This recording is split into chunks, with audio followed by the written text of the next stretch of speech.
our army is not a military organization like the other armies you know.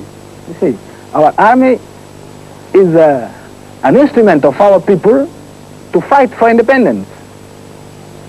It developed from nothing until now what you have seen, you see. But the principal character of our army is that we are not military people. We are armed militants. You see. And after independence, after have realized our goal, the major part of these people have to go back to cultivate the soil.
Buga com Chica Braga, eu quero. Buga com Chica Braga.